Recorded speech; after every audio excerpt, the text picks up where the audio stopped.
دوستای عزیز و مهربونم، سحر هستم، راوی کانال داستان‌های عاشقانه با سحر. ممنونم که با سابسکرایب کردن کانال عضو ثابتی از خانواده گرم و دوست داشتنیمون میشید. جمع صمیمی از دوستانی مهربون و خوشقلب که در هیچ کانال دیگه‌ای نمیتونید پیدا کنید. از در پشتی عمارت وارد حیاط پشتی شدم و آهسته به سمت حیاط اصلی رفتم. در بین دو حیاط رو باز کردم و سرکی به بیرون کشیدم. حیاط اصلی عمارت شلوغ بود و احتمالاً در تدارک عصرونه بودن. از شلوغی استفاده کردم و آهسته به سمت اتاقم رفتم. جلوی در اتاق که رسیدم نفس راحتی کشیدم و تقی به در زدم و گفتم عطیه، در رو باز کن نفی. هنوز حرفم از دهنم در نیومده بود که صدایی به گوشم رسید. صدایی که لرز و اندامم انداخت. به به نفیس خانم، رسیدم بخیر. کجا تشریف داشتید؟ با وحشت به سمت صدا برگشتم. خودش بود. تیمور خان با اخمایی در هم و چشمای برزخی به همراه فیروزه که داشت با لبخند مرموزی نگاه می‌کرد. هر دو رو برون بودن. ضربان قلبم بالا رفته بود و نمیدونستم در جواب خان چی باید بگم و بدتر از اون خبریم از عطیه نبود. خان قدمی به جلو برداشت و با همون چشمای برزخی خیره شد بهم. از شدت ترس داشتم پس میافتادم که خان با عصبانیت گفت چرا لالمونی گرفتی؟ ده حرف بزن دیگه. با ترس لب باز کردم و گفتم من رفته بودم حیاط پشتی یکم هوا. خان نذاش حرفم تموم بشه. با دستش شونمو گرفت و فشاری به صورتم آورد و با صدایی که سعی میکرد بالا نره گفت دروغ نگو نفیسه. دروغ بگی از همین بالا پرتت میکنم. اش نشست روی صورتم و با حالی زار گفتم رفته بودم به ننم سر بزنم. فیروزه دست به سینه جلو اومد و گفت رفته بودی به ننت سر بزنی یا مال دزدیده شده رو پس بگیری؟ چشمتون روشن تیمور خان، طایفه عروستون دزد از آب در اومدن. اینو گفت و به حالت مسخره‌ای خندید. زبونم بند اومده بود. حتما عطیه ماجرا رو براشون گفته بود. وگرنه فیروزه از کجا اینو میدونست؟ سعی کردم به خودم مسلط باشم و بی توجه به حضور فیروزه دستم روی دست خان که روی چونم قرارش داده بود گذاشتم و با ملایمت گفتم دزدی در کار نبوده خان. من خودم گردن بندو به ننم قرض داده بودم. فیروزه دوباره خندید و گفت تو که راست میگی. خان اشاره‌ای کرد تا وارد اتاقم بشم و خودشم پشت سرم وارد شد. خدا رو شکر اجازه نداد فیروزه داخل بشه وگرنه با زبون بازیای فیروزه معلوم نبود چی به روزگارم میومد. ترسیده گوشه اتاق ایستادم و خیره شدم به خان که داشت تو اتاق راه میرفت. بعد از کمی سکوت خان نزدیکم شد. راستشو بگو نفیسه، رفته بودی ده خودتون چی کار کنی؟ برای لحظه‌ای به ذهنم رسید حقیقتو بخوام بگم، مخصوصاً که متوجه شده بودم که کما بیش از ماجرا خبر داره و دروغ گفتن من فقط میتونست کارو خرابتر کنه. برای همین با همون حالت گریه و استیصال دست پیشو گرفتم. تیمور خان، شما بگید من چی کار کنم؟ اون زن مادر منه. منو به دنیا آورده و بزرگم کرده. حق به گردنم داره. نمیتونم مادرمو دور بندازم یا عوضش کنم که. به خدا وقتی فهمیدم اون طلا رو برداشته از خجالت و شرم دلم میخواست آبشم و برم تو زمین. روم سیاه خان. سرافکندم جلوتون. اما به جون بچه‌مون قسم از خجالت و شرم بود که به شما و مادر جون حرفی نزدم. آخه چی باید میگفتم؟ میگفتم ننم بی اجازه من تیکه طلایی به اون درشتی رو برداشته. اون وقت اهل این عمارت چطور نگاه میکردن؟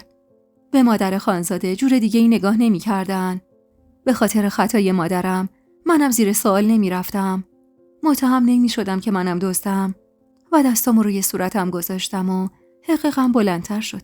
تو همون حال اما متوجه شدم که خان بهم نزدیک شد و کنارم ایستاد و کمی بعد با صدای گرفته‌ای گفت هیچ وقت به من دروغ نگو. هیچ وقتم چیزی رو از من مخفی نکن نفیسه، چون خط قرمز من مخفی کاری و دروغه. از این دوتا بیزارم. اگه بدونم اطرافیانم سعی میکنم با دروغ و دغل کنارم بمونن، بدون فکر از زندگیم حذفشون میکنم. به زبونم اومد که بگم پس چرا فیروزه هنوز تو این عمارته، اما جرئت نکردم و زبون به دهن گرفتم. خان بعد از مکث کوتاهی دستی به بازوم کشید و گفت بس دیگه، گریه نکن. این ماجرا بین ما میمونه و کسی هم خبردار نمیشه، به شرط اینکه آخرین بارت باشه چیزی رو از من مخفی میکنی. آخرین باری هم باشه که پاتو از این عمارت بی اجازه من بیرون میذاری. حقیق کنان گفتم ولی فیروزه خانم چی؟ اگه اون بره و خان دستشو گذاشت جلوی دهنشو گفت نمیخوام دیگه چیزی بشنوم. اونم حرفی نمیزنه. نگران نباش. بعدم پشتشو کرد به من و رفت سمت در اتاق. ولی لحظه آخر به سمتم برگشت و با جدیت گفت فقط ندیمت دیگه نمیخوام اینجا کار کنه. میگردم یه ندیمه دیگه برات پیدا میکنم. هر زده از جا بلند شدم و گفتم عطیه واسه چی خان؟ من به عطیه عین چشمام اعتماد دارم. نورالدینو فقط به عطیه میتونم بسپرم. خان بی تفاوت گفت پیدا میشه کسی که بتونی بهش اعتماد کنی. بهت که گفتم من آدم دروغگو دور و اطراف خودم نگه نمیدارم. این زنک هم 1000 جور دروغ سر هم کرده بود تا رفتن تو رو لاپوشونی کنه. دویدم سمت خان و با التماس گفتم عطیه این خواهر منی خان. اگه حرفی زده واسه محافظت از من بوده. چون من بهش گفته بودم. خان چشماشو ریز کرد و با عصبانیت گفت محافظت از تو؟ در برابر کی؟ در برابر من؟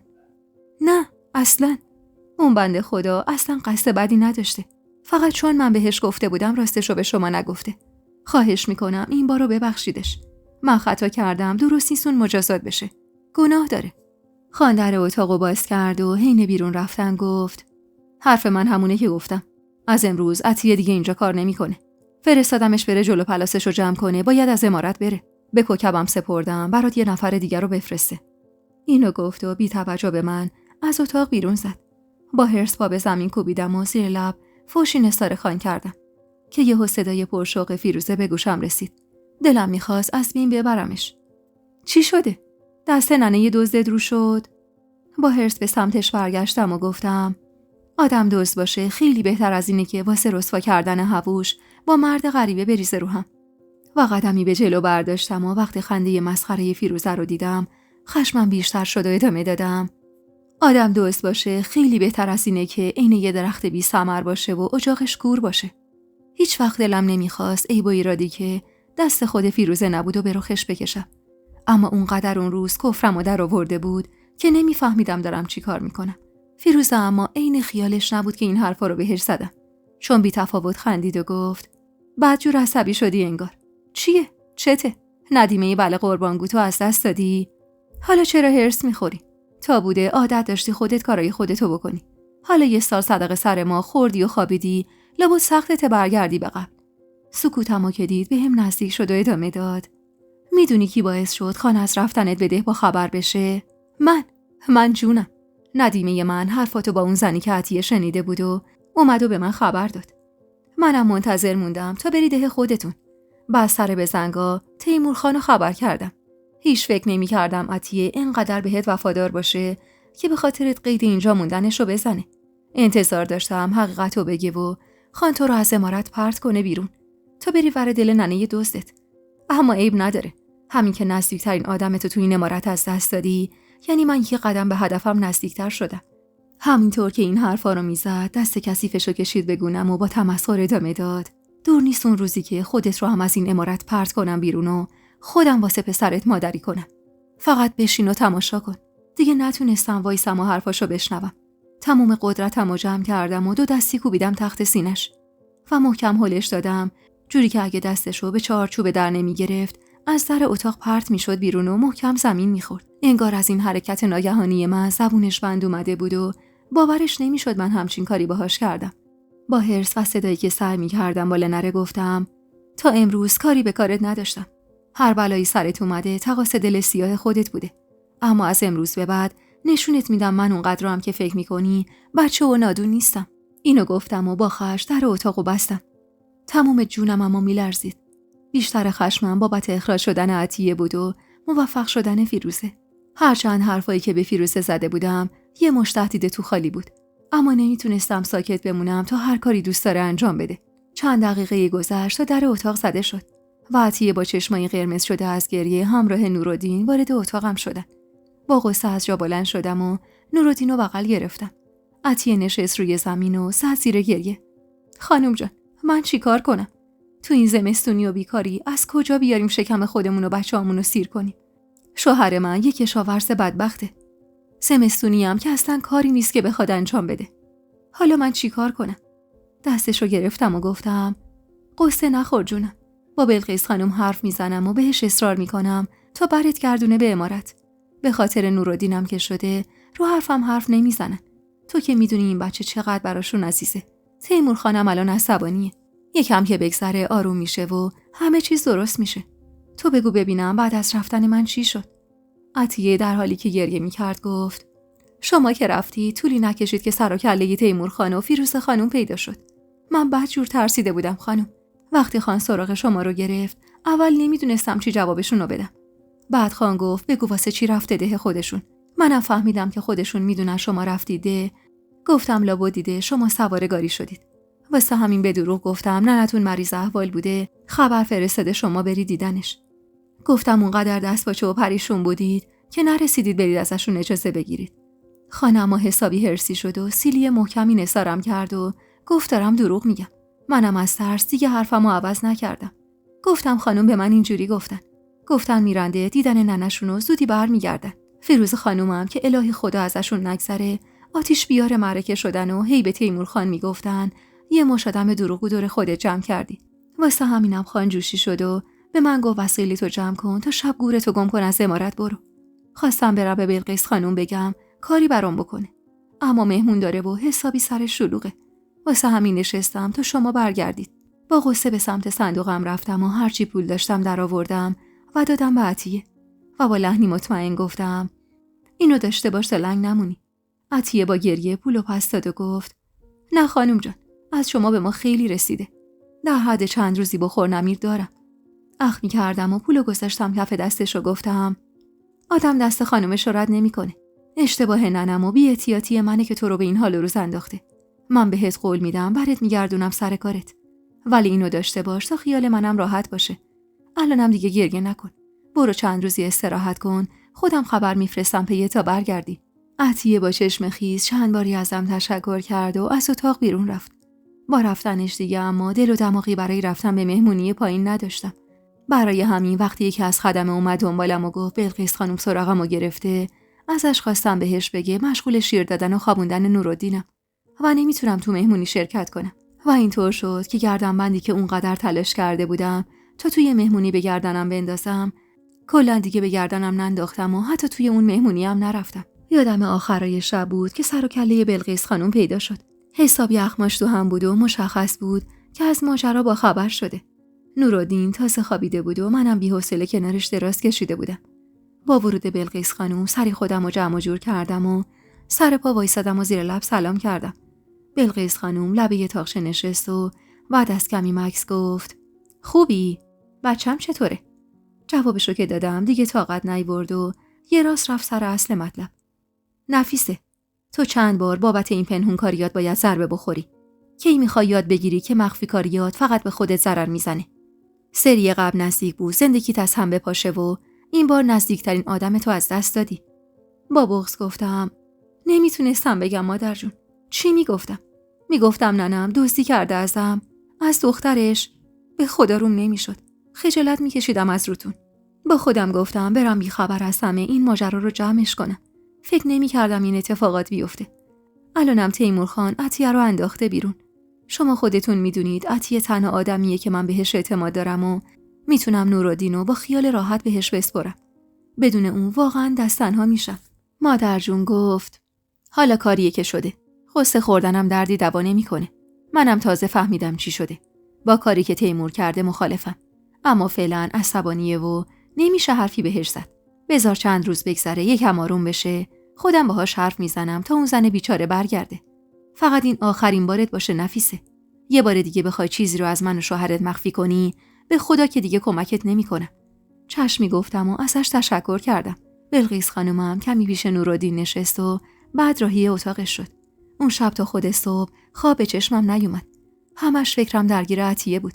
میدونستم به پولی که خان بهشون میداد خیلی نیاز داشت و همش ترس اینو داشتم که خان راضی به برگشتش نشه.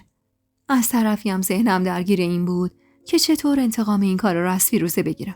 دلم میخواست تلافی تمام بلاهایی که به سرم آورده رو سرش در بیارم. اما هیچی به ذهنم نمیرسید. نه که چیزی به ذهنم نرسه. بیشتر جرأت انجام کاری علیه فیروزه رو نداشتم. صبح که شد به حدی خوابم میومد که حس میکردم چشمام از هم باز نمیشه. آخه همیشه بعد از طلوع آفتاب عطیه میومد و نورالدینو ازم میگرفت و من تا نزدیکی های ظهر میخوابیدم. اما اون روز دیگه عطیه‌ای نبود و من جز اون به کسی اعتماد نداشتم تا بچه‌مو بهش بسپرم. یادمه تازه به زور چند لقمه صبونه خورده بودم و کنار نورالدین دراز کشیده بودم. آخه اصلا اختیار چشمام دست خودم نبود. روز قبلشم به خاطر شلوغی عمارت زیاد نتونسته بودم بخوابم و حالا دیگه حسابی خوابم میومد. نورالدین که گریه میکرد و به خودم نزدیک کردم و بی اختیار چشمام بسته شد و به خواب فرو رفتم. نفهمیدم چقدر گذشت که با صدای جیغ وحشتناکی از خواب پریدم. وحشت زده چشم باز کردم و سری نشستم سر جام. زنی وسط اتاقم ایستاده بود و با وحشت به چیزی نگاه میکرد. رد نگاهش رو که دنبال کردم، چشمم به جسم کبود و بیجون بچه‌م افتاد. ضربان قلبم بالا رفته بود و حس میکردم هر لحظه ممکنه از حال برم. جسم کبود و بیروحی که کنارم خوابیده بود، بچه من بود. پسر من، نورالدین من، چراغ خونه من و این عمارت. صدایی تو سرم اما میگفت داری خواب میبینی نفیسه. نترس، نورالدین تو سالم و سلامته. فقط یه کابوسه. اما ضربه محکمی که به صورتم خورد بهم فهمون نه خواب بوده و نه خیال و من تو واقعیت بودم. حقیقت عین طوفان عظیمی بود که من تاب ایستادن جلوشو نداشتم. از صدای جیغ زن در کسری از ثانیه اتاقم پر شد از نوکر و کلفتا و پشتبند اونا خانم فیروزه و بلقیس خانم که همه هراسون وارد اتاق شده بودن. سیلی خان که نشست روی صورتم، تازه فهمیدم که خاک بر سر شدم. تازه فهمیدم که گلیم سرنوشت نفیسه بخت برگشته رو با نخ سیاه بافتن، طوری که با آب زمزمم سفید نمیشه. جیگرم داشت آتیش میگرفت. بچه‌م مرده بود. پاره تنم مرده بود و من بودم که باعث مرگش شده بودم. جوری که اون زن تعریف میکرد اومده بوده تا سینی صبونمو برام بیاره داخل اتاق. هرچی در میزنه صدایی ازم نمیشنوه و مجبور میشه بدون در زدن وارد بشه.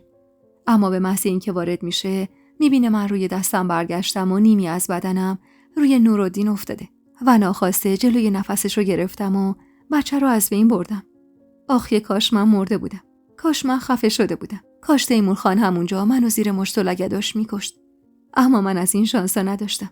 چون مثل همیشه مادر جون به دادم رسید و با همون حال خرابش بازوی خانو گرفت و عقب کشیدش و بعدم هیدر رو صدا زد تا خانو از اتاق بیرون ببره و خودش به سمت جسم بیجون و مبهوت من اومد. منی که درد کتکایی که خورده بودم در برابر زخمی که قلبم برداشته بود هیچ بود. هیچ. خیره بودم به جسم بچه‌ای که تا چند ساعت قبل بهش شیر داده بودم. بغلش کرده بودم و صورت لطیف و نرمش رو بوسیده بودم.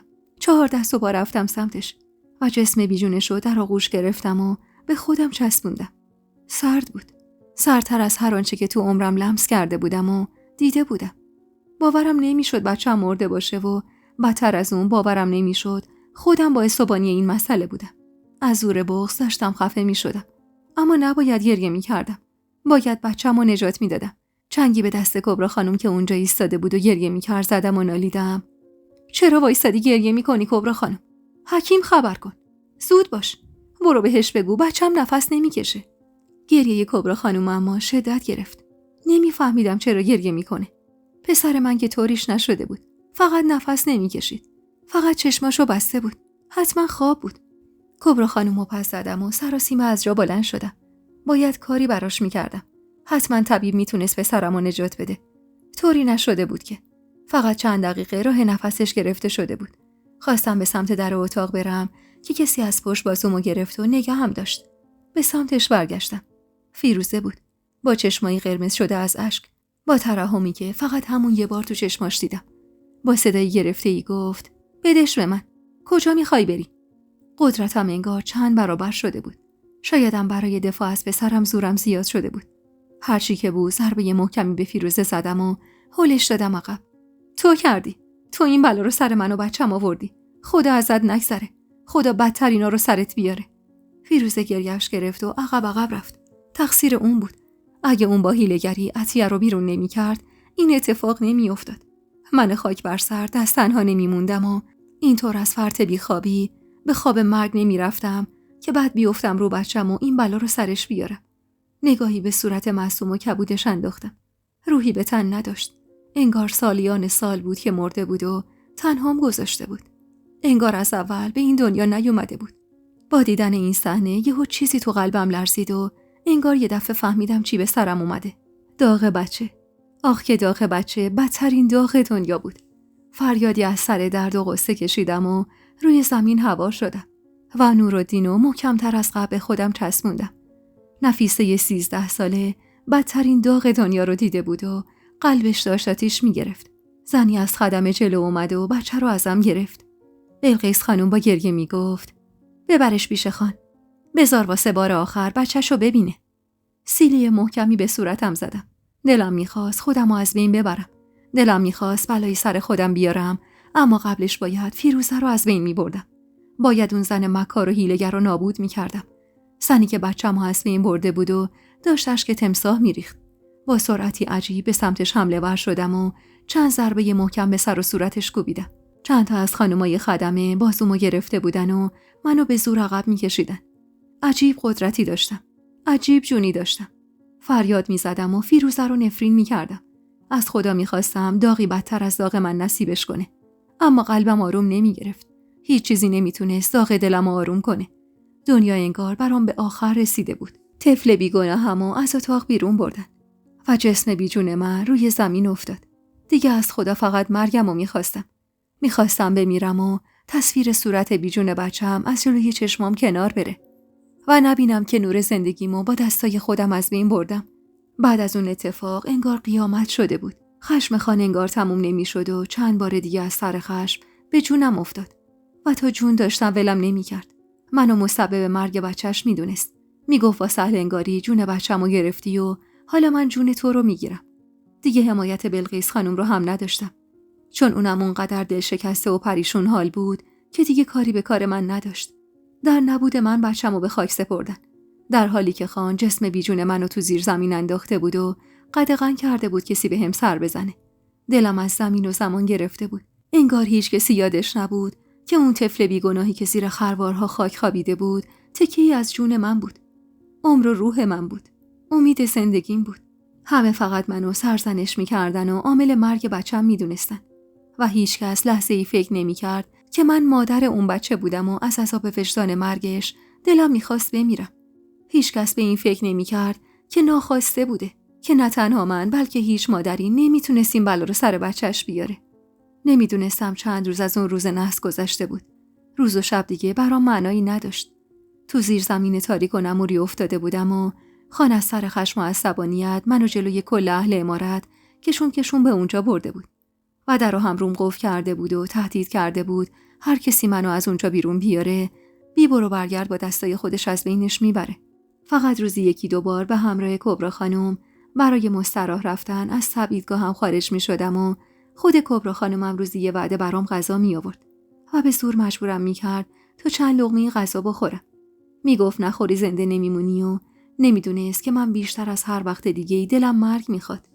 گاهی از خواب میپریدم و تو تاریکی زیر زمین دنبال بچه‌م میگشتم و وقتی میفهمیدم چی به سرم اومده ساعتها گریه میکردم و از خدا گله میکردم. مگه من چی میخواستم از خدا؟ چی میخواستم از زندگیم؟ دلم میخواست یکی منو تو اون شرایط میفهمید که من بیشتر از هر کسی بابت این اتفاق زجر کشیدم. کبرا خانم تازه سینی دست نخورده غذا رو برده بود و من تکیه داده بودم به دیوار و داشتم گریه میکردم. تو حال هوای خودم بودم که حس کردم کسی داره از پله ها پایین میاد. سابقه نداشت که جز کبرا خانم کسی به هم سر بزنه. کمی بعد اما زنی فانوس به دست وارد زیر زمین شد. بلقیس خانم بود. لباس سیاه تنش بود و حسابی تکیده و لاغر شده بود. چشمم که بهش افتاد با دلخوری رو گرفتم ازش. زودتر از اینا انتظار دیدنشو داشتم. شاید من باعث مرگ اون بچه شده بودم. اما بلقیس خانم خوب میدونست که خان و فیروزه تو اون ماجرا بی تقصیر نبودن. اگه عطیه رو بیرون نمی کردن هرگز این اتفاق نمی افتاد. بلقیس خانم فانوس آویزون کرد و با فاصله از من نشست. هیچ حرفی برای گفتن نداشتم. به حدی دل شکسته بودم که نمیخواستم با کسی حرف بزنم. بلقیس خانم آهی کشید و گفت حالت چطوره؟ زمزمه کردم. میبینید که گفتن نداره. موندم چی بگم نفیسه. این 3-4 روز برای هممون به اندازه یه عمر گذشت. با تعجب گفتم 3-4 روز؟ فقط 3-4 روز گذشته؟ عجیب بود. اما من فکر میکردم حداقل 2-3 هفته از اون ماجرا گذشته. بلقیس خانم با ترحم گفت خدا صبرت بده دخترم. داغ اولاد بدترین داغ دنیاست. مخصوصا داغ تو که پوزخندی زدم و گفتم داغ من که چی؟ داغ من که خودم باعثش شدم. اینو میخواید بگید؟ بلقیس خانم سکوت کرد، اما مشخص بود داره گریه میکنه. کمی بعد با صدای گرفته ادامه دادم. من مقصر بودم. من خاک بر سر خوابم برد و برگشتم روی بچم و باعث اون مصیبت شدم. اما فکر کنی چرا این اتفاق افتاد؟ چون فیروزه باعث شد خان عطیه رو بیرون کنه. من شب تا صبح از ترس اینکه فیروزه بلایی سر بچم بیاره خواب به چشمم نمی اومد. از روز اول همین بودم. هر شب تا صبح بیدار میموندم و صبح که عطیه می اومد نورالدین رو بهش میسپردم و خودم چند ساعتی میخوابیدم. من نمیخواستم این بلا سر بچم بیاد. جیگرم داره آتیش میگیره. انتظار داشتم شما و خان کمی درکم کنید. خان بچه‌ش رو از دست داده بود. من چی؟ منم جگرگوشم رو از دست داده بودم. در کنارش باید عذاب طرد شدن رو هم به جون میخریدم. اگه عطیه بود، اگه خان بیرونش نکرده بود، بچم الان زنده بود. اینا رو گفتم و با صدای بلندی زدم زیر گریه. درست خودم باعث این اتفاق شده بودم، اما هرگز خودم رو مقصر نمیدونستم. بلقیس خانم با غصه گفت ببخش ما رو جونم. خدا از سر تقصیرات همه ما بگذره. الانم بلند شو با هم بریم بالا. با سادگی تموم گفتم بریم بالا. خان اجازه داده برگردم. فهمیده من مقصر نبودم. بلقیس خانم نگاهش رو ازم دزدید و گفت چی بگم مادر؟ تیمور خواسته برگردی خونه ی آقات. هرچی هم باهاش حرف زدم حریفش نشدم. درکش کن نفیسه. داغش تازه است. بعد از سالها انتظار و چشم براهی صاحب بچه‌ای شده بود که جون و روحش بود. نمیتونه نبودش رو قبول کنه. تو سنت کمتره. راحت‌تر با این درد کنار میای. تیمور تو این 3 روز داغون شده. به خدا انگار 10 سال پیر شده. من باهاش حرف زدم. بهش گفتم کارش اشتباهه و تو هم دلت نمیخواسته این اتفاق بیفته. اما فعلا داغه و از سر خرج تصمیم میگیره. تو هم فعلا برگرد خونه ی پدرت. بذار مدتی چشم تیمور بهت نیفته. داغش که آروم گرفت خودم میام برات میگردونم. حوصله بحث کردن رو نداشتم. به درک برمیگشتم خونه ی آقا جونم. هرچی که بود از اون زیر زمین تاریک و نمور بهتر بود. لااقل میفهمیدم روز و شبم چطور میگذره. حتی میتونستم سر مزار بچه‌م برم و کمی داغ دلم رو سبک کنم. واسه همین بدون هیچ بحثی گفتم میرم. بلقیس خانم بلند شد و اومد سمتم. سرمو بوسید و گفت وسایل ضروری تو گفتم کبرا برات جمع کنه. گاریم خبر کردم. تا تیمور برنگشته امارت پاشو برو. نمیخوام دقیقه آخر چشمش بهت بیفته و دوباره بیاد کار دستت بده. از جا بلند شدم و پشت سرش از زیر زمین بیرون زدم. نور آفتابمو که به صورتم خورد چشم بستم و سرمو پایین انداختم. احساس میکردم چیزی روی قلبم سنگینی میکنه. برگشتم و نگاهی به ساختمون عمارت انداختم. فیروزه با لباسی سیاه روی ایوون طبقه بالا ایستاده بود و پیروزمندانه به من نگاه میکرد. نگاهی که حالمو به هم میزد. یه جوراییم ترس به جونم مینداخت. پیروز شده بود. با وجود تموم خطاهاش، بازونی که داشت از عمارت میرفت بیرون من بودم و اون عین ملکه ها دست به سینه ایستاده بود و با تمسخر منو نگاه میکرد. آهی از ته دل کشیدم و چش گرفتم از عمارتی که جز غم و غصه چیزی برام نداشت و سوار گاری شدم. از کبرا خانوم بابت تموم زحمتاش تشکر کردم و با بلقیس خانومم خداحافظی کردم. اما نمیدونم چرا حس میکردم دیگه رنگ این عمارت رو نمیبینم. بلقیس خانوم بعد از کلی سفارش کمی به هم نزدیک شد و گفت تو بغچت پول به اندازه کافی گذاشتم. بده ننه تا زیاد اذیتت نکنه. بین گریه لبخندی زدم و زیر لب تشکری کردم. گاریچی با دستور بلقیس خانوم به راه افتاد و من با غصه چشم بستم تا نگاه کنجکاو مردم ده رو نبینم. جلوی در خونه آقام که رسیدیم بغچمو برداشتم و از گاری پیاده شدم. با تردید جلو رفتم و در نیمه باز حیاطو باز کردم و داخل شدم. صدای بازی خواهرزاده و برادرزاده ها می اومد. اولین نفر پسر فرزانه بود که منو دید و با صدای بلندی همه رو خبر کرد و خیلی زود ننه و آقا جون و خواهرام و همینطور زن برادرام به سمت حیاط اومدن. یکی تسلیت میگفت. اون یکی منو بابت سهل انگاریم سرزنش میکرد. اون وسط اما ننه مدام تحقیرم میکرد و میگفت قدر عافیت ندونستی و با خریت خودتو به همچین دردسری انداختی. من اما اونقدر دلم پر بود که بدون اینکه جوابشونو بدم با همراهی فرنگیست که بغض کرده بود و مدام دلداری میداد وارد نشیمن شدم. آقا جون عقب کرده تکیه داده بود به دیوار و زیر لب با تسبیحش ذکر میگفت. گوشه نشستم و تو خودم جمع شدم. انگار با تمام اون آدما غریبه بودم. زن داداش علیم پشت چشمی نازک کرد و با اداعت‌فور گفت تا خواستیم نفس راحتی بکشیم این دختره گند زد به زندگی هممون. فرانگیز تشری بهش زد و گفت ساکت شو سمیرا. خواهر من بچه‌شو از دست داده، تو به فکر ایش و نوش خودتی؟ کم از قبل خواهرم خوردی؟ سمیرا اما با حرص گفت از بس بی‌عرضه است. ما 4 تا بچه بزرگ کردیم بی دردسر، تازه دست تنها. این خانم با اون همه خدم و حشم از پس بزرگ کردن یه بچه بر نیامد. دلم میخواست جواب تندی بهش بدم، ولی حتی حوصله جون خودم هم نداشتم. فرزانه که به شدت از سمیرا بیزار بود جواب تندی بهش داد و خیلی زود بحث بینشون بالا گرفت. اونقدر بی‌حوصله بودم که وقتی دیدم دارم بحث میکنن از جا بلند شدم و با قدمای بلند به سمت اون یکی اتاق رفتم. اتاق که نه، همون انبار کوچیکی که به اندازه یه تشک انداختن ننه برام جا گذاشته بود تا شبا اونجا بخوابم و اونجا شده بود اتاق من. کنج اتاق نشستم و پاهامو تو شکمم جمع کردم و به هفته قبل فکر کردم. به روزایی که بچم تو بغلم بود. چرا قدر بودنشو اونطور که باید ندونسته بودم. اصلا انگار هنوز باورم نشده بود مادر شدم که خدا ازم گرفتش و داغشو به دلم گذاشت. دعوای آبجیم و زنداداشم کم کم آروم گرفت و با صدای فریاد آقا جون همه راهی خونه‌های خودشون شدن. منم تنها تو اتاقکم نشسته بودم تا ببینم چی پیش میاد. هنوز نیم ساعتی از رفتن خواهرها و عروسا نگذشته بود که صدای جر و بحث ننه و آقا جون بلند شد. ننه گریه می‌کرد و میگفت تو در و همسایه بی‌آبرو شدیم. آقا جونم با حرص و عصبانیت میگفت من زن شوهردار تو خونم نگه نمیدارم. برو به قوم و خویشت بگو بیان عروسشونو ببرن. قلبم از شنیدن حرفاشون شکسته بود، اما چاره جز تحمل کردن نداشتم. باورم نمیشد خانواده‌ام، کسایی که هم خونم بودن، اینقدر سنگدل باشن که بدون توجه به حال روز من و دل داغ دیدم فقط بخوان از شرم راحت شن. تازه آقا جون میگفت من روی کمک خان حساب باز کردم و حالا که این دختر با بی‌عرضه بازیاش گند زده تو برنامه‌های من، خوش ندارم حتی ریختشو ببینم. اشک میریختم و از خدا مرگمو طلب میکرد. هنوز سنی نداشتم و تحمل اون داغ انگار فراتر از توان من بود. صدای بحث و دعواشون اما کم کم از بین رفت. اما اون شب حتی واسه شامم کسی صدام نکرد و من با قلبی پر از غصه گوشه خوابیدم و پتوی نازکی روی جسم بیجونم انداختم و از ته دل از خدا خواستم بخوابم و دیگه پا نشم.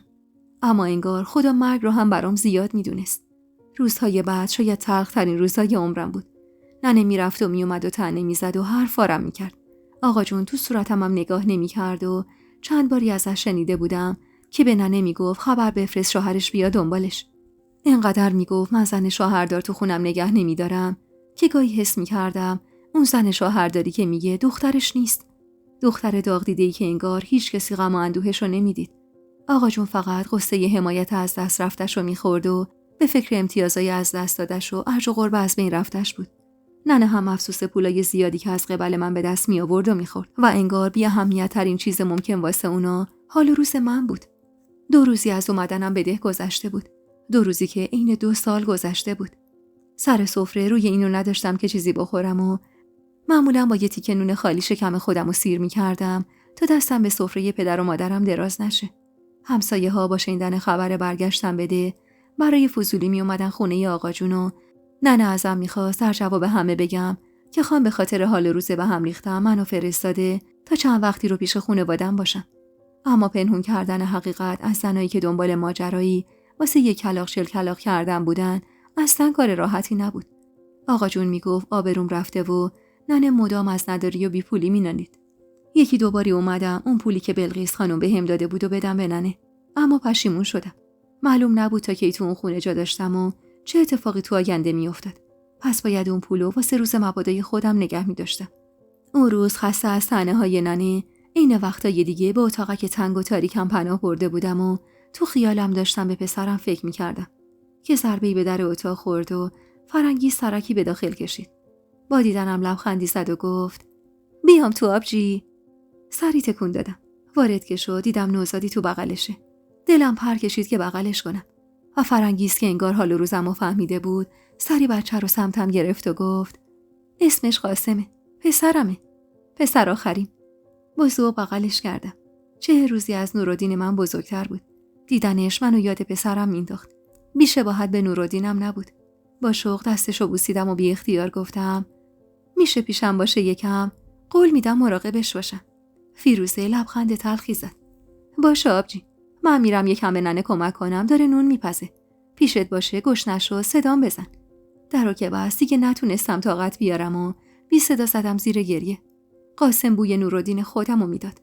محکم بغلش کردم و عطر تنش رو به ریه هم فرستادم و انگار جون تازه‌ای گرفتم. حدوداً 2 ماه بود و با چشمای گرد و مشکیش داشت نگاه میکرد. بعد از مدت‌ها خنده به لبم اومد و مشغول بازی کردن باهاش شدم. براش لالایی میخوندم و نورالدین صداش میزدم. انگار که بچه خودم بود. فرنگیست که فهمیده بود چقدر از دیدن پسرش خوشحال شدم و روحیه گرفتم. بعد از اون هر بار که میومد خونه ی آقا جون، قاسم رو هم با خودش می آورد و به من میسپرد. منم عین جونم ازش مراقبت میکردم. حتی لحظه‌ای چشم ازش بر نمی داشتم. حالا دیگه 10 روزی بود که از اومدنم به خونه ی پدریم گذشته بود و کم کم انگار به اون شرایط عادت کرده بودم. به نگاه‌های پر از خشم آقا جون و طعنه‌های گاه و بیگاه ننه‌ای که طاقت نیورده بود و یه روز بی خبر از همه رفته بود سراغ بلقیس خانم تا ازش بخواد منو برگردونه سر زندگیم. بلقیس خانومم بهش گفته بود فعلا تیمور خان عصبانیه و هر وقت آروم‌تر بشه خودش میاد با عزت و احترام منو برمیگردونه. بعدم پولی کف دست ننه گذاشته بود و حسابی سفارش منو کرده بود تا بهم سخت نگذره. این زن با تمام کم و کاستیاش اما انگار فرشته نجات من بود. کسی که سر به زنگا همیشه به دادم میرسید. مادرم نبود، اما از مادر دلسوزتر بود و با وجود تمام اتفاقاتی که از سر گذرونده بودیم هنوز به فکر آسایش من بود. ننه چشمش به پول که افتاده بود کمی آرومتر شده بود انگار. دلش خوش بود که تا وقتی من توی اون خونه هستم میتونه وقت و بی وقت از بلقیس خانم پول بگیره. میگفت بلقیس خانم گفته اوضاع که آرومتر شد میاد یه سری به من میزنه و من دلم میخواست هر چه زودتر ببینمش و ازش بخوام کاری واسم بکنه. اون روز فرنگیست عین روزای دیگه قاسمو به من سپرده بود و خودش با خیال راحت رفته بود تو جمع خواهرها و عروسا و مشغول حرف زدن بودن. منم کلاً از جمعشون فراری بودم. آخه حوصله شلوغی رو نداشتم. واسه همین قاسمو میبردم تو اتاق خودم. یادمه با حس خیسی لباس قاسم بغلش گرفتم تا برم از فرنگیست براش لباس بگیرم. نزدیک نشیمن که شدم اما با شنیدن صدای پرحرص ننه سر جام خشکم زد. ای خدا منو مرگ بده تا از دست شماها راحت شم. دختری احمق، 100 بار بهت گفتم اون طفل بی زبونو نده دست اون خواهر احمق تر از خودت. اون بی دست و پای ذلیل مرده اگه میتونست از بچه نگهداری کنه الان بچه خودش زیر خروارها خاک نبود. صدای فرزانه هم به گوشم رسید که گفت ننه راست میگه فرنگیست. درسته نفیسه خواهر ماست، اما از حقیقت این که اون با سهل انگاری باعث مرگ بچه شده که نمیشه فرار کرد. از جون بچه سیر شدی مگه؟ تازه ننه نمیدونی بدون شوهرش هم راضی نیست بچه‌شو بسپره به نفیسه. چند باری جلوی چشم خودم با فرنگیس بحث شده. انتظار داشتم فرنگیس ازم حمایت کنه. بین خواهرها از بقیه‌شون یکم مهربون‌تر بود. هرچند اونم عین ننه منفعت طلب بود، اما خب باز به نسبت بقیه کمی بهتر بود. اما اونم گفت چی میگید واسه خودتون؟ من همش 2-3 ساعت در روز بچه‌مو میدم نگه داره. اینجوری همون یکم از دلتنگی برای بچه‌ش در میاد، هم من یکم نفس راحت میکشم. خسته شدم از بس سر و خشکش کردم. بذاری لااقل چند ساعتی که میام اینجا آسایش داشته باشم. از این دختر که خیری به ما نرسید. لااقل بذاری کم بچه‌هامونو تر و خوش کنه. شما هم زیادی وسواس به خرج ندید. تو بیداری که نمیزنه بلای سر بچه من بیاره. تازه من به ننه میگم بذار چند روزی بیاد خونه من. میخوام خونه تکونی کنم یکم کمک حالم باشه. اما ننه خدا خیر داده قبول نمیکنه. سمیرا زن برادرم من با خنده گفت الحق که فرصت طلبی فرنگیست. منو بگو گفتم دلت واسه خواهرت سوخته. حالا که اینجور شد نوبتی صداش بزنیم، هم بیا چند روزی خونه هامون بمونه، هم کمکی بهمون کنه. فرنگیسم با این حرف با صدای بلند زد زیر خنده و بین خنده هاش گفت من هنر کنم دلم واسه خودم بسوزه. دیگه منتظر نموندم حرفش رو ادامه بده و با تنی لرزون و بغضی که داشت خفم میکرد وارد نشیمن شدم. با ورودم یه دفعه همه ساکت شدن. جلو رفتم و برخلاف میلم قاسم و جلوی مادرش گذاشتم و با صدای گرفته‌ای گفتم من لاله بچه تو نیستم. خلفت و نوکر شما هم نیستم. من فقط از بد روزگار بچه‌مو از دست دادم. بلقیس خانم که بهم گفت برگردم خونه پدرم اولش خوشحال شدم. گفتم خونه آقا جونم از اون زیرزمین تاریک و نمور بهتره. گفتم برم پیش خانواده‌ام تا مرهم دردم باشن. تا پیش خواهر و برادرام راحت‌تر بتونم با این داغ کنار بیام. هرگز فکر نمی‌کردم همتون منتظر منفعتی از جانب من بودید. اینو گفتم و نگاه آخر رو به قاسم انداختم و با دلی شکسته تر از قبل از نشیمن بیرون زدم و بی توجه به صدا زدنای ننه و فرزانه به سمت اتاقکم رفتم. چادرمو برداشتم و پولی که تو 7 سوراخ قایم کرده بودم از دست ننه تو جورابم گذاشتم و از اتاق بیرون رفتم. ننه با دیدنم سری جلو اومد و گفت کجا چادر چاقچور کردی به سلامتی؟ خواهرات چیزی نگفتن که بهت برخورده؟ بعد بری کمک حالشون بشی؟ خسته نشدی از خوردن و خوابیدن؟ والا بودن تو عمارت اربابی بد عادتت کرده. از وقتی اومدی دست به سیاه و سفید نزدی. عین ملکه ها چپیدی تو اون اتاق، انگار به اسب شاه گفتن یابو.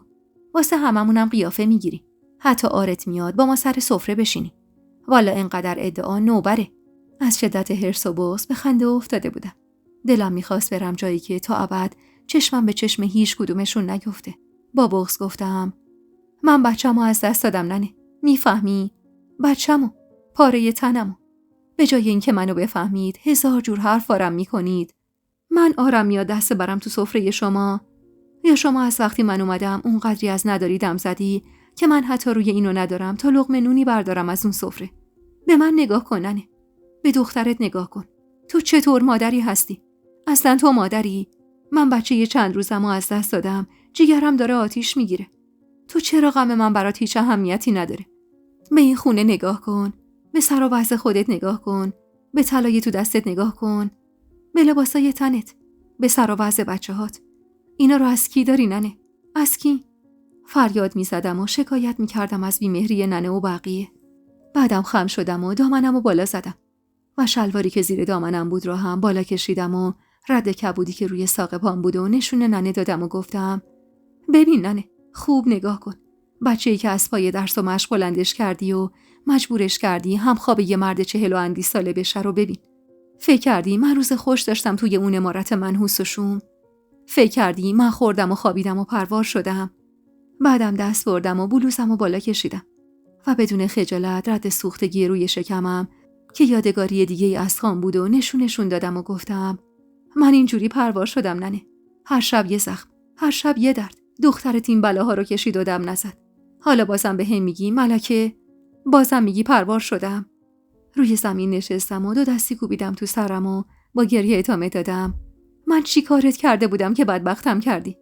من که سرم به درس و مشقم گرم بود. من که درد سری برات نداشتم. واسه چی بدبختم کردی ننه؟ واسه چی؟ از بینشون همیرا با بغض جلو اومد و زیر بازومو گرفت و بلندم کرد. فرزانه هم هر زده جلو دوید و دست دور کمرم انداخت و همیرایی که تازه عروس بود با صدای گرفته‌ای رو به ننه گفت راحتش بذار ننه. واسه چی خون به جیگرش میکنید؟ درد خودش کم بود، شما هم شدید بار اضافه. و خواست کمکم کنه تا به سمت اتاقم برم. اما دستشو پس زدم و به سختی خودم رو جمع و جور کردم و گفتم برمیگردم خونه شوهرم. موندن تو دخمه اون عمارت رو ترجیح میدم به بودن بین اعضای خانواده‌ای که به من به شکل یه فرصت نگاه میکنن. همیرا خواست مانعم بشه، اما من دیگه توان موندن و حرف شنیدن نداشتم. 4 قدم رو روی سرم مرتب کردم و با خداحافظی زیر لبی از خونه پدری بیرون زدم. زندگی با خفت و خاری تو عمارت تیمورخان شرف داشت موندن توی اون خونه. خونه‌ای که نزدیکترین آدمام برام تبدیلش کرده بودن به جهنم. دلم گرفته بود. نگاه خیره مردم و پشپشاشون آزارم میداد. اما هر جور که بود با پای پیاده تا ده اربابی رفتم. تو کل راه داشتم فکر می‌کردم چی بگم و چی کار کنم. چی کار کنم که خان قبولم کنه برگردم. اونقدر خونه ی آقا جونم به هم سخت گذشته بود و آیندم اونجا نامعلوم می‌دیدم که حتی راضی به زجرای شبونه بودم. حتی راضی بودم تو همون زیر زمین بمونم اما نون با منت نخورم. جلوی عمارت که رسیدم چشمم به حیدر افتاد که داشت با یکی از اهالی بحث می‌کرد. منو که دید حرفش رو قطع کرد و با چشمای گرد شده از تعجب جلو اومد. سلام خانم، شما اینجا چی کار می‌کنید؟ لبای خشکم از هم باز کردم و طلب آب کردم. حیدر به سرعت داخل رفت و کمی بعد با لیوان آبی برگشت. آب رو یه نفس سر کشیدم و گفتم میخوام تیمور خانو ببینم. خانم جان، بهتره این کارو. حرفش رو قطع کردم و به تقلید از فیروزه با عصبانیت گفتم تو کی هستی که کار درست و نادرست رو به من نشون بدی؟ بهت گفتم میخوام خانو ببینم. انگار یادت رفته من هنوز زنشم. حیدر که تا اون روز این روی منو ندیده بود شوکه معذرت خواهی کرد و در رو برام باز کرد. سرمو بالا گرفتم و سعی کردم با غرور وارد اون عمارت بشم. نگاه نوکر و کلفتا رو میدیدم اما اهمیتی بهشون نمیدادم و بی حرف و قدمایی بلند به سمت اتاق کار خان رفتم. از ترس داشتم پس میافتادم اما وقتی کم آوردن نبود. ضربه‌ای به در زدم و با اجازه‌ای که خان صادر کرد در رو باز کردم و داخل شدم. خان با دیدنم اخمی کرد و مباشرش رو مرخص کرد. با رفتن مباشرش ترسم بیشتر شد. تمام تنم میلرزید و با مشت کردن دستم سعی میکردم جلوی لرزشش رو بگیرم. اشاره‌ای بهم کرد و گفت بیا جلو ببینم. نفس عمیقی کشیدم و جلو رفتم. روی اینو نداشتم که سرمو بالا بگیرم. اما لحن آروم خان کمی از دلهرم کم کرده بود. سکوت اتاق با تک سرفه خان شکست و بعد با صدای گرفته‌ای گفت خب بگو، میشنوم. برای چی بدون اجازه من برگشتی؟ تمام جرأت و جسارتمو جمع کردم و سرمو بالا گرفتم. این مرد خوب یا بد شوهرم بود. درسته که بی‌نهایت دلم ازش شکسته بود، اما جز اون پناهی نداشتم. ننه همیشه میگفت زن بدون مردش هیچ ارج و قربی نداره. مخصوصا من که شوهرم خان بود و نبودش ارج و قربمو به صفر میرسون. سر بالا گرفتم و با چشمای خیس از اشک زمزمه کردم منم بچه‌مو از دست دادم تیمور خان. جگرگوشمو. شما فکر میکنید من عمدی خودمو داغدار کردم؟ همین که جملم تموم شد خان نگاهشو ازم گرفت و خیره شد به یه نقطه. سکوتش جسارتمو بیشتر کرد. کمی جلوتر رفتم و گفتم من هنوز زن شمام خان. شمایی که همه جا حرف از عدالتتونه. چرا در مورد زن خودتون عدالتو به کار نمیبرید؟ من فقط 13 سالمه. نورالدین بچه اول من بود. از جونم بیشتر میخواستمش. من خسته بودم. درست نخوابیده بودم. شب تا صبح بالای سر بچم بیدار نشسته بودم از ترس اینکه کسی بلایی سرش بیاره. همیشه وضعم همین بود. ننم که بود و نبودش فرقی نمیکرد. این خودم بودم که از روز اول شب تا صبح چشم از بچم بر نمیداشتم از ترس اینکه فیروزه بلایی سرش بیاره. صبح که میشد و عطیه میومد نورالدینمو بهش میسپردم و چند ساعتی میخوابیدم. من که بهتون گفتم عطیه رو اخراج نکنید. گفتم واسه سپردن نورالدین فقط و فقط به اون اعتماد دارم. خان، خدا شاهده هیچ کسی اندازه من تو این مدت نابود نشده. شما اگه پدر اون بچه بودی منم مادرش بودم. کل روز کنارش بودم. بهش وابسته شده بودم. چطور میتونید منو مقصر بدونید و مجازاتم کنید؟ خان با صدای گرفته‌ای گفت چون تو بودی که بچه‌مونو از بین بردی. بغض گلومو گرفت. روی زمین نشستم و نالیدم. من نمیخواستم این اتفاق بیفته. اون بچه جون من بود. حاضر بودم بمیرم براش. این خواسته خدا بود خان. خواسته خدا بود تا منو تا ابد شرمنده شما کنه. خواسته خدا بود که من تا روزی که زندم عذاب وجدان داشته باشم. سرد و بیروح گفت چی میخوای؟ اومدی اینجا واسه چی؟ این حرفای صد من یه غازو واسه چی داری تحویلم میدی؟ آهی کشیدم و گفتم نمیتونم برگردم خونه ی آقا. من جایی تو اون خونه ندارم. برگشتم تا تکلیفم رو روشن کنید. اگه قراره هنوز عروس این عمارت باشم بهم بگید و اگرم از زندگی با من خسته شدید متارکه کنیم تا فکری واسه خودم بکنم. خانم ما ساکت بود و به فکر فرو رفته بود. نمیدونم چقدر گذشت که بالاخره لب باز کرد و گفت متارکه کنی که چی کار کنی؟ هان؟ نکنه کسی رو زیر سر داری. دل شکسته تر از قبل پوزخندی زدم و گفتم من تو این دنیای بزرگ جز شما و خانوادتون هیچ کسی رو ندارم خان. اگه بزرگی کنید و منو ببخشید برمیگردم و تا ابد نوکری شما رو میکنم. اگرم از دستم اینقدر خسته شدید که چشم دیدنم رو ندارید میخوام تکلیفمو بدونم. بعدش شاید حتی نخواستم زنده بمونم. اون موقع دیگه اختیارم دست خودمه. خان نگاه تندی بهم انداخت. منظورت چیه؟ منظورم واضحه. من 13 سالمه اما اندازه 100 سال خستم. هیچ کس جز شما رو ندارم. شما پشتمو خالی کنی بی کس و تنها میشم. منم تنهایی رو تاب نمیارم. خان دوباره سکوت کرد. اما طولانی تر از هر باری که تا حالا دیده بودم. و بعد از سکوتی طولانی بالاخره گفت برگرد. ولی نمیخوام چشمم به ریختت بیفته. نتونستم ببخشمت. میتونی برگردی اما جلوی من آفتابی نشو. بین گریه لبخند محوی زدم و از خان تشکر کردم. هیچ وقت فکر نمی کردم اون عمارتی که یه روز دلم میخواست ازش فرار کنم حالا شده باشه جایی که واسه پناه بردم بهش حتی حاضر بشم التماس کنم. یعنی خونه ی آقا جونم بلایی سرم آورده بودن که حتی حاضر بودم با خفت و خاری به این عمارت برگردم. از جا بلند شدم و با قدمای کوتاه به سمت در رفتم.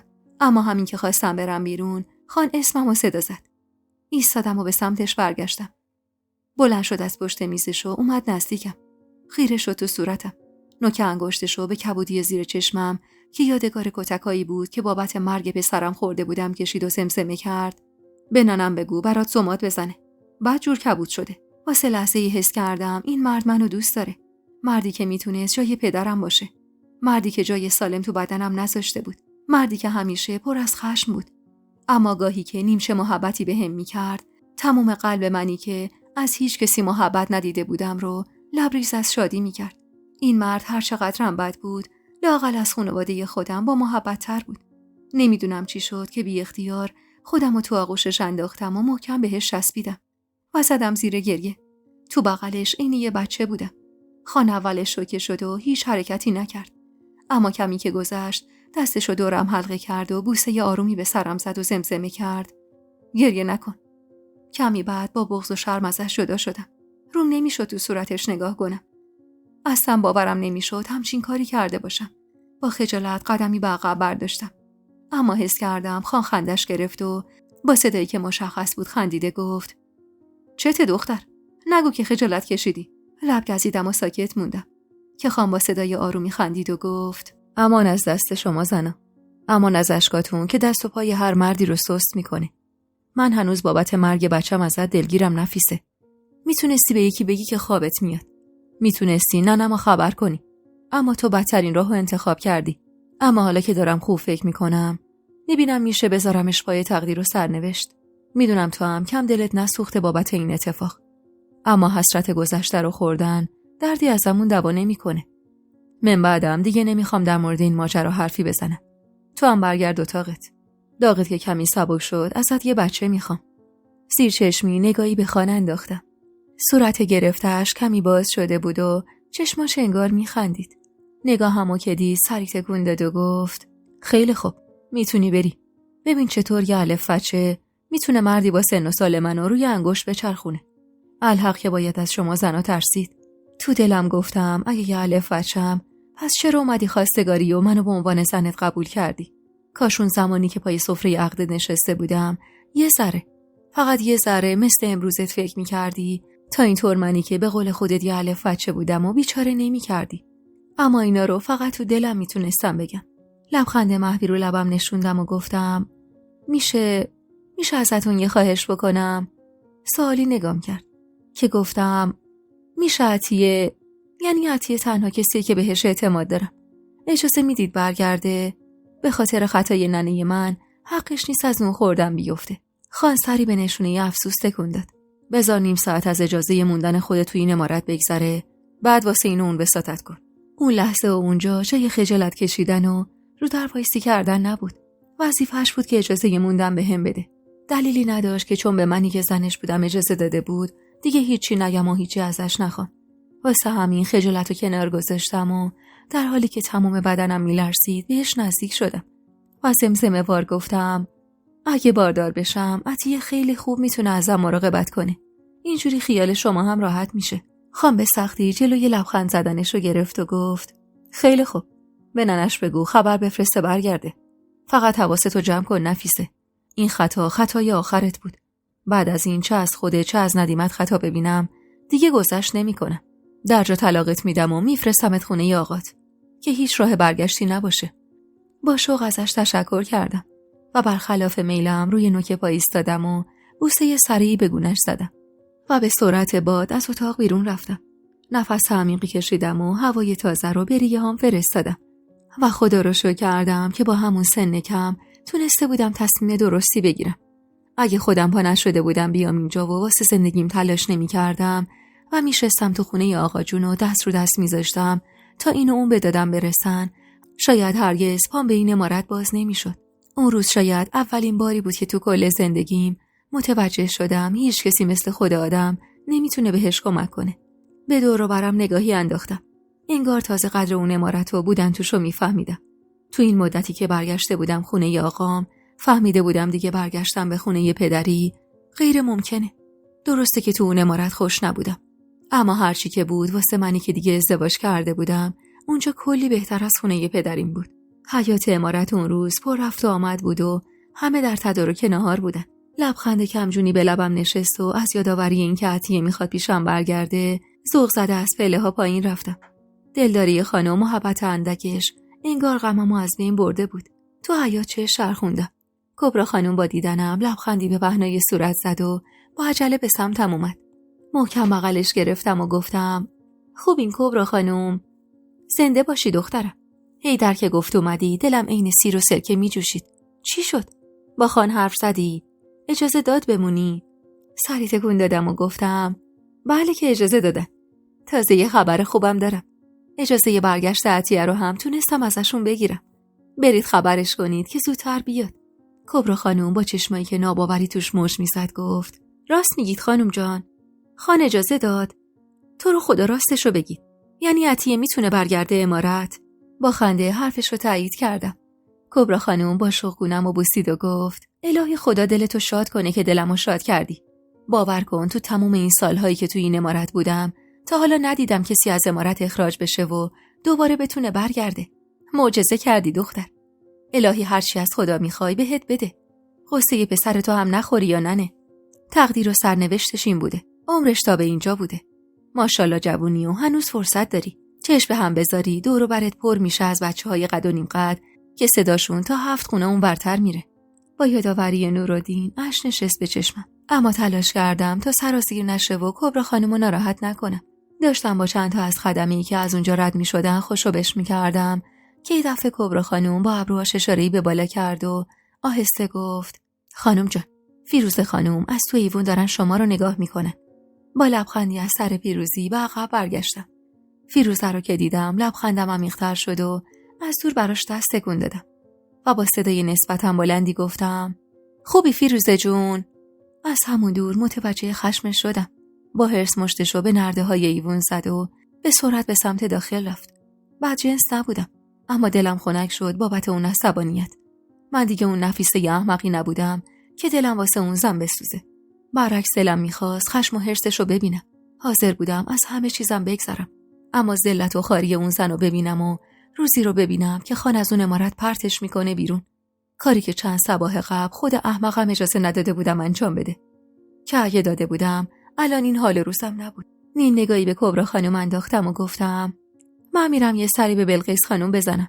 به فهم اومدم و به هر سر نزدم. یه وقت از دستم دلخور میشه. شما هم برو عطیه رو خبر کن. بگو زودتر بارو بندیلش رو ببنده و بیاد اینجا. بعدم با قدمایی بلند به سمت پله ها دویدم. اما نمیدونم چرا دلم میخواست قبل از دیدن بلقیس خانم سری به هوون بزنم. هوس کرده بودم کمی هرسش بدم تا اونم ذره‌ای از حال روز منو درک کنه. تا اون روز اگه چیزی نمیگفتم یا طعنه هاشو نشنیده میگرفتم علتش مشخص بود. من خودمو متعلق به اون زندگی نمیدونستم. هیچ علاقه و وابستگی خاصیم به خان نداشتم و دلیلی برای حسادت به فیروزه نداشتم.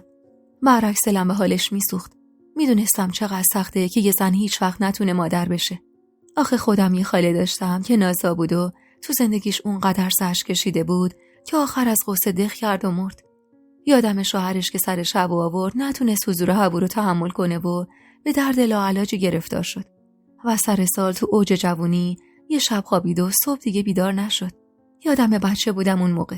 اما غم و غصه خالم همیشه تو ذهنم بود.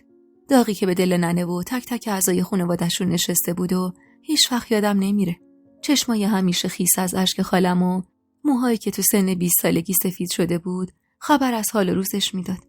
واسه همینم بود که دلم به حال فیروزه میسوخت و انقدر درکش میکردم. واسه همین از روز اول از در دوستی وارد شده بودم و تا جایی که در توانم بود بهش لطف کرده بودم. بلکه دست برداره از کینه و دشمنی. اما فیروزه انگار دلش دشمنی و جنگ میخواست. انگار ذات بعضی از آدما طوریه که هر چقدرم بهشون محبت کنی هیچ وقت جواب محبتاتو با خوبی و محبت نمیدن. تقی به در اتاقش زدم و بدون اجازه در اتاقو باز کردم و با لبخند سرکی به داخل کشیدم. اتاقش از اتاق من خیلی بزرگتر بود.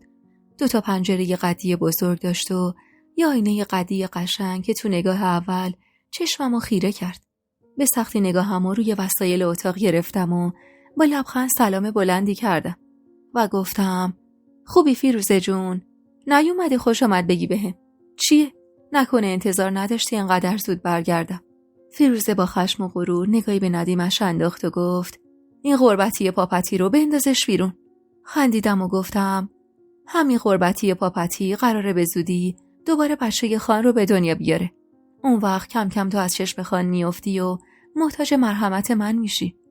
اینو گفتم و خنده‌ای کردم و از اتاقش بیرون زدم و پاتون کردم سمت اتاق بلقیس خانم. بعد از در زدن و اجازه ورود جلو رفتم و دستشو گرفتم و بوسیدم. بلقیس خانم دستی به سرم کشید و با محبت گفت خوش اومدی دخترم. از کبرا شنیدم اومدی و رفتی اتاق تیمور. چی شد؟ ماجرا رو مختصر براش تعریف کردم و از بخشش تیمور خان گفتم. بلقیس خانم با خوشرویی گفت خدا رو شکر دخترم. خوب کاری کردی خودت اومدی و باهاش حرف زدی. به خدا دعای شب و روز زمین بود که تیمور ببخشت تو دلشو باهات صاف کنه. دوباره با بغض دستشو بوسیدم و گفتم الهی تصدقتون بشم. به خدا خیلی دلم براتون تنگ شده بود. از شما که پنهون نیست. خونه ی آقا جانم جایی نداشتم. از اینجا رونده و از اونجا مونده شده بودم. واسه همین گفتم مرگ یه بار شیونم یه بار. اومدم تا تکلیفم رو روشن کنم. تیمور خانم خدا حفظشون کنه. برخلاف ظاهرشون دل رحم و مهربونن و خیلی زود منو بخشیدن. بلقیس خانم دست کرد از تو صندوقش یه بسته نقل در آورد و گفت اینو بردار بده کبرا خانم تا بین بچه‌ها تقسیم کنه. با شوق چشمی گفتم و کاری که ازم خواسته بود و انجام دادم. یکی دو روزی از برگشتم به عمارتی که فکر می‌کردم واسه همیشه ترکش کرده بودم گذشته بود. موعد اجاره زمینی که با آقا جون داده بودم هم رسیده بود. سر هر ماه یا ننه اون پولو برام می آورد یا من یکی رو میفرستادم تا اجاره رو ازشون بگیره. یکی دو ماه اول سختم بود ازشون پول بگیرم. مخصوصا که در نهایت چند برابر اون پولو ننه دستی ازم میگرفت. اما با توصیه بلقیس خانم خجالتو کنار گذاشتم. بلقیس خانم میگفت تو حساب و کتابت با کسی تعارف نکن. بحث کمکی که به خانوادت میکنی جداست و بحث پولی که حق خودت هم هست جدا. منم معمولا اجاره زمینو جایی مخفی میکردم و اصلا بهش دست نمیزدم. آخه بلقیس خانم همیشه میگفت هر زنی باید واسه خودش پسندازی داشته باشه. با اینکه سنش بالا بود و سواد مکتب خونه‌ای داشت، اما حرفای جالبی میزد. میگفت آدمیزاد از تو فردای خودش که خبر نداره. باید همیشه واسه روز مبادا پولی کنار بذاره تا محتاج خلق الله نشه. هر وقت هم میخواست دعایی در حق کسی بکنه میگفت دعا میکنم هیچ وقت محتاج خلق خدا نشی. منم تازه انگار معنی حرفش رو فهمیده بودم. وقتی خانه از عمارتش بیرونم کرد و محتاج مرحمت خانواده‌ام شدم، فهمیدم دعای بلقیس خانم چه دعای قشنگ و بجاییه. اون روز میخواستم عطیه رو بفرستم تا پول اجاره زمینا رو بگیره که سر و کله ننه پیدا شد. شاد و سر حال بود. حقم داشت. یه نوخور از خونش کم شده بود و دخترش دوباره عج و قربی پیدا کرده بود. روی ایوون نشسته بودم و داشتم از سر بی‌حوصلگی بافتنی میبافتم که از دور ننه رو دیدم. بلقیس خانم رد نگاهمو دنبال کرد و گفت چشمت روشن. ننت اومده دیدنت.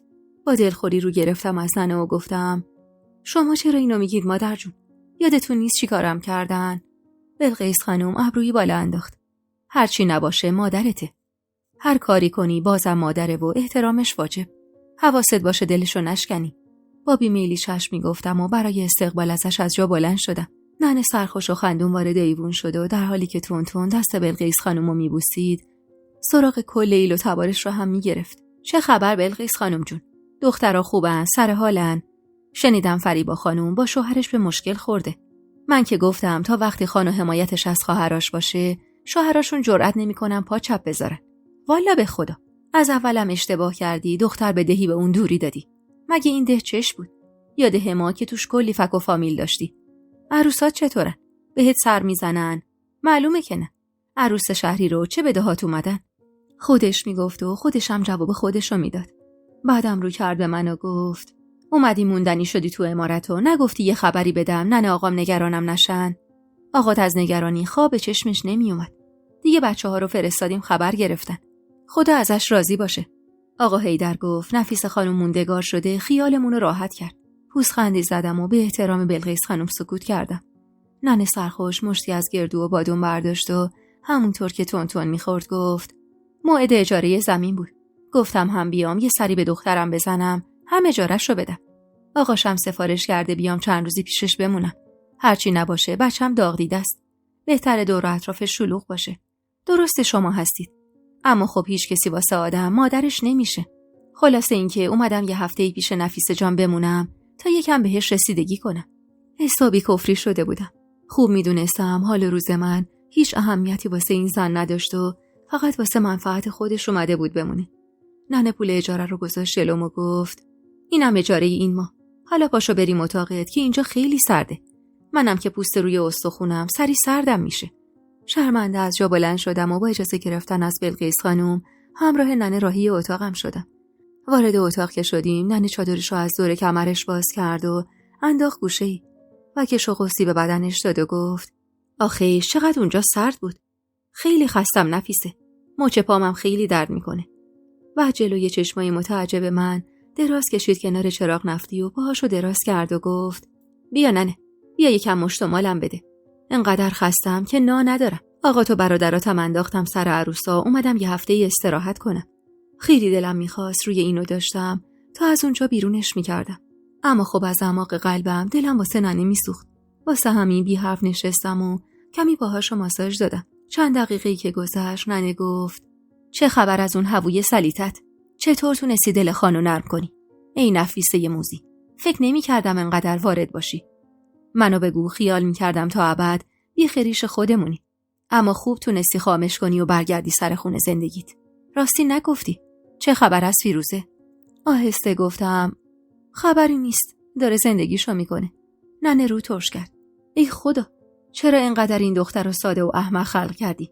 بابا، اگه یکم سیاست داشته باشی میتونی کاری کنی که دیگه تو این عمارت زندگی نکنه. گفتم چطوری میتونم کاری کنم که از این عمارت بره؟ ها ننه که انگار جون تازه‌ای گرفته بود پاشو نشست و با هیجان گفت تو برخلاف ظاهره زبون چرب و نرمی داری. بچه هم که بودی همین طور بودی. با زبونت ما رو از لونش بیرون میکشیدی. یادمه با همین زبون بازیت هرچی عروسک بود و از خواهرات بر میداشتی. الانم با کاری که کردی و مجوز برگشت تو گرفتی ثابت کردی که هنوزم همون نفیسه زبون بازی. ببین منو نفیسه، هووی تو نازاست. این واسه یه زن عیب بزرگیه. تو خیلی راحت میتونی با استفاده از همین عیبش اونو از میدون بدر کنی. قرارم نیست یه شب این اتفاق بیفته. برعکس باید کم کم این کارو بکنی، جوری که کسی متوجه نشه. اول سعی کن خانو بکشونی سمت خودت. احساسی که تو نسبت به خان داری مهم نیست. مهم اینه که تو 4 ستون بدن سالمه. هنوز سن و سالت کمه و میتونی سالی یه بچه بذاری بغلش. از همین راه باید کاری کنی که خان حرف تو رو بخونه. هر شب با یه بهونه اونو بکش سمت خودت و یه خاطره فراموش نشدنی براش بساز. کم کم خان به خودش میاد و میبینه فیروزه هیچ نقشی تو زندگیش نداره.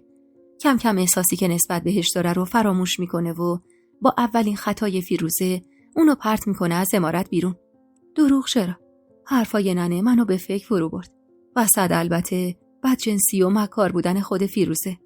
هرچند انجام این کارا برام سخت بود، اما من اونقدر از اون زن ضربه خورده بودم که میتونستم تلاشمو بکنم بلکه موفق بشم. موندن ننه از یه هفته تبدیل شد به 20 روز. انگار قبل از اومدن با آقا جون حرف زده بود و قانعش کرده بود که مدتی رو تو عمارت اربابی بمونه.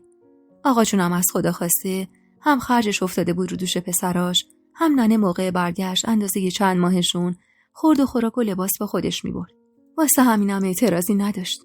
ننه هم انگار که تو عمارت کاری باشه، از صبح که پا میشد خونه کلفت و نوکر رو تو شیشه میکرد و به کار همه ایراد میگرفت و مدام غر میزد و جوری رفتار میکرد که یکی نمیفهمید، فکر میکرد خانزاده ای چیزی بوده و از بچگی تو ناز و نعمت بزرگ شده. خدمه هم حدس میزدم به خاطر توصیه‌های بلقیس خانم بود که به ننه اعتراضی نمیکردن و سکوت میکردن. اما ننه مدام تو کار همه سرک میکشید و همه رو آسی کرده بود. ننه اگرچه خیلی وقتا اعصابمو خورد میکرد، اما بودنش برام خوب بود. خصوصا که دیگه زیاد کاری به کار فیروزه نداشت. اما مدام تو گوشم میخون که توصیه‌هاشو عملی کنم و خانو بکشونم سمت خودم. تو اون مدتم تیمور خان انگار دلش صاف شده بود و هفته‌ای 2-3 بار میومد اتاقم. آرومتر از گذشته ها شده بود و کمتر آزار و اذیتم میکرد. اما خب آدم ملایمی هم نبود. اما انگار آدمی با دردم خو میگرفت و بهش عادت میکرد. منم کم کم انگار دستم میومد چطور باید باهاش رفتار کنم که کمتر اذیت بشم و چطور باهاش حرف بزنم که حرفمو بخونه. با همون سیاستی که بلقیس خانم و ننه ازم انتظار داشتن، کم کم تونستم خودمو تو دل خان جا کنم. مخصوصاً که کم کم داشتم سن بلوغ رد می‌کردم و به اون زیبایی که باید می‌رسیدم. و واسه خاطر همین زیبایی‌ها هم تیمور خان به قول خودش نمیتونست چشم برداره ازم و همین نگاه‌های گاه و بیگاه خیرش فیروزه رو بدجور هرسی می‌کرد. اما به خاطر خطاهاش زیاد جرئت نداشت با خان بحث کنه و مجبور بود تو سکوت گوشه زندگیشو بکنه. هرچند من به این رفتاراش مشکوک بودم و میترسیدم دوباره دسیسه‌ای زیر سر داشته باشه. نوروز سال 42 بود و هوا رفته رفته داشت گرم میشد که فهمیدم دوباره آبستنم. این بار از ترس اینکه فیروزه بلایی سرم بیاره حاملگیمو مخفی کردم. فقط تیمور خان خبر داشت و بلقیس خانم. انگار دنیا برام رنگ تازه‌ای گرفته بود. بعد از مدت‌ها خنده به لبم اومده بود و از ته دل خوشحال بودم. لحظه شماری می‌کردم که هر چه زودتر بچه‌م به دنیا بیاد و جای خالی نورالدینم رو برام پر کنه. تیمور خان که فهمید آبستنم خیلی خوشحال شد. منم از آبستن بودنم سوء استفاده می‌کردم و هر شب به بهونه‌ای مجبورش می‌کردم بیاد اتاقم. اونم به قول خودش چنان عاشق بچه‌ای به دنیا نیومدم شده بود که نمیتونست دل ازم بکنه. اون روزا من دیگه اون نفیسه سابق نبودم که سر بارداری اولم اون همه مصیبت سرم اومده بود و هیچ خبری از ناز و نیاز نبود. الان تا میتونستم بهونه میگرفتم و راه و بیراه ویار میکردم. تیمور خانم اونقدر رفتارش با هم خوب و ملایم شده بود که گاهی حس میکردم این مردون مردی نیست که من ازش بدم میومد و انگار یه جورایی بهش کمم علاقه داشتم. مخصوصاً که مرد دست و دلبازی بود و بی حساب و کتاب خرج میکرد و هر بار که میرفت شهر دور از چشم فیروزه برام یه تیکه طلا و کلی لباس میآورد. میگفت تو مادر وارث این امارت و ثروت اربابی هستی و باید فرقی با فیروزه داشته باشی و با همین حرفاش قلب منو لبریز از شادی میکرد و روز به روز امیدم به اون زندگی بیشتر میشد. زندگی که نمیدونستم چه خوابایی واسم دیده. یادم تیر ماه بود و گرمای هوا به حدی کلافم کرده بود که بیشتر اوقات تو ایوون میشستم و با باد بزنه دستی خودم و باد میزدم و هنوز جز بلقیس خانم و تیمور خان و عطیه کسی از آبستن بودن من خبر نداشت. مخصوصاً که شکمم از حاملگی قبل هنوز جمع نشده بود و حامله بودنم اصلاً مشخص نبود. تو ایوون نشسته بودم و داشتم از اون بالا جنب و جوش خدمه رو توی حیاط نگاه میکردم که متوجه فیروزه شدم. موهای سرش بلندتر شده بود و تونسته بود اونا رو مرتب کنه و با وجود رفتارای سرد بلقیس خانم همچنان عین خانم زندگی میکرد و به خدمه امر و نهی میکرد. همراه فیروزه اما دختر جوونی بود که داشتن با هم بالا می اومدن. با کنجکاوی کمی جلو رفتم و از لای نرده‌های چوبی خیره شدم به حیاط.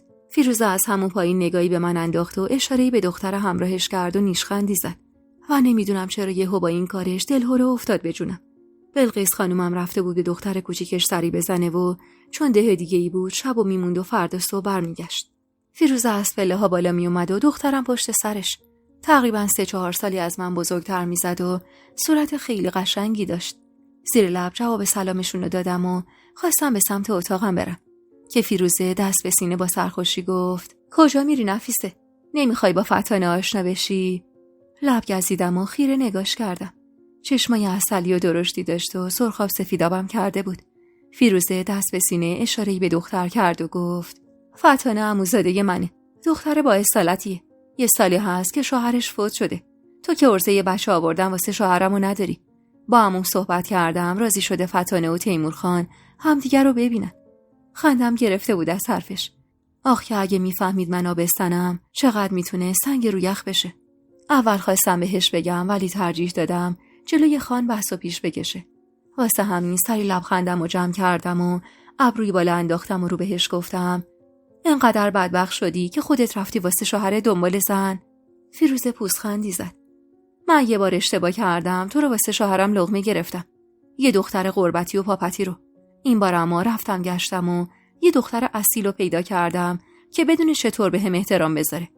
فتانه که آبستن بشه کاری میکنم خان تو رو پرتت کنه از اینجا بیرون تا برگردی پیش قوم و خویش گدا گشنت.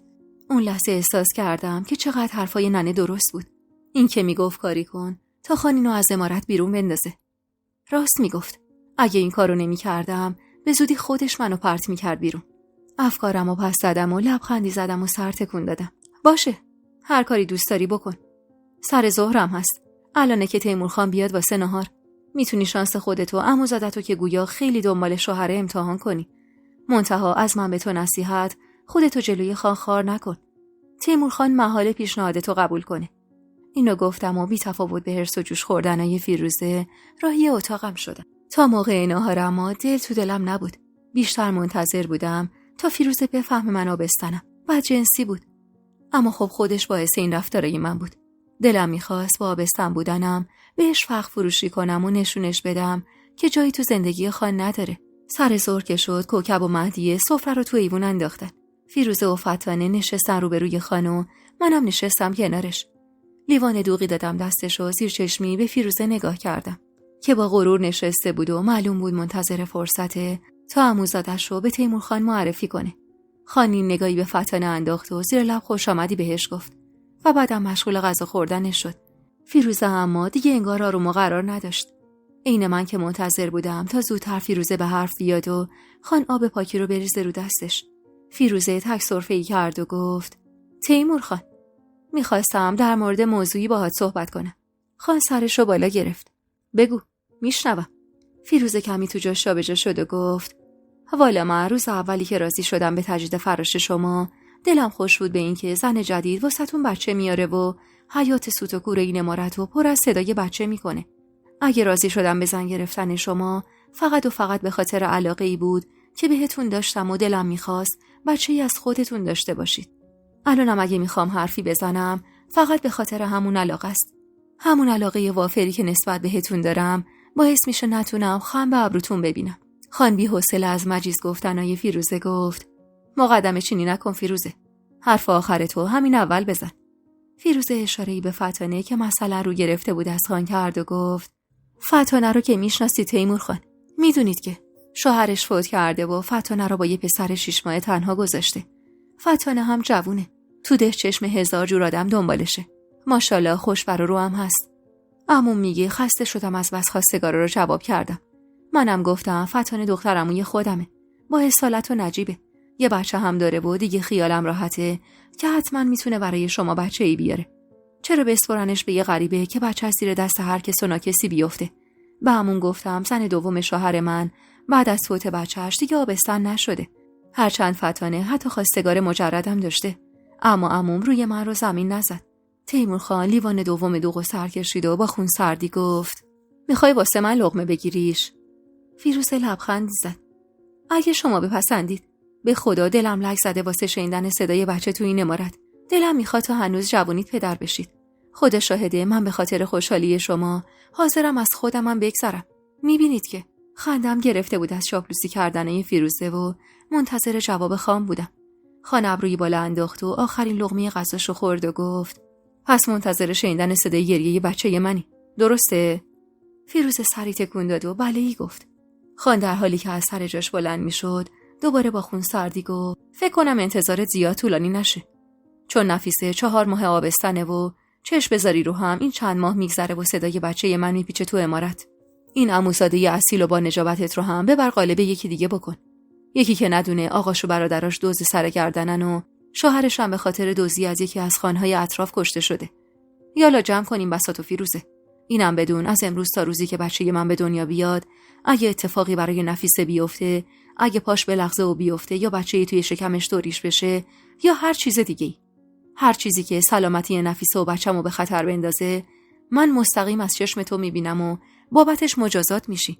فیروزه انگار زبونش بند اومده بود و من اما لبخند از روی لبم کنار نمیرفت.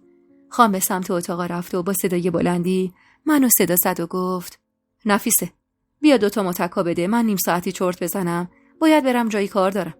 چشمی گفتم و با غرور نگاهی به فیروزه که رنگ به صورت نداشت انداختم و پشت سر خان به سمت اتاقش رفتم. اما احساسات متفاوتی داشتم. هم خوشحال بودم هم نگران. میترسیدم فیروزه باز نقشه‌ای تو سر داشته باشه و بخواد بلایی سرم بیاره. واسه همین از اون روز حواسمو بیشتر جمع می‌کردم. هر غذایی نمی‌خوردم و بدون عطیه پامو از اتاق بیرون نمی‌ذاشتم. بلقیس خانومم مدام سفارش بهم می‌کرد مراقب باشم و با بی‌احتیاطی یه بار دیگه خودمو به درد سر نندازم. روزها و ماه‌های آبستنی من به کندی می‌گذشت. تو اون عمارت بزرگم هیچ سرگرمی نداشتم و بیشتر روزا تو ایوون میشستم و به جنب و جوش خدمه نگاه میکردم. این سری که آبستن شده بودم عطیه دیگه سر شب نمیرفت. بلکه به توصیه خان تا دیر وقت پیشم میموند و بعدم منو به بلقیس خانومی که مدتی بود به اتاق من نقل مکان کرده بود میسپرد و خودش میرفت خونه و صبح زود برمیگشت. فیروزه هم از ترس خان کاری به کارم نداشت. سنگینی نگاه‌های پر از تهدید و خشمش رو به راحتی حس می‌کردم، اما نه حرفی میزد نه کاری می‌کرد و من گاهی بابت این آرامش قبل از طوفانش عجیب می‌ترسیدم. ترسی که با هیچ کس نمیتونستم ازش حرف بزنم، چون سند و مدرکی براش نداشتم.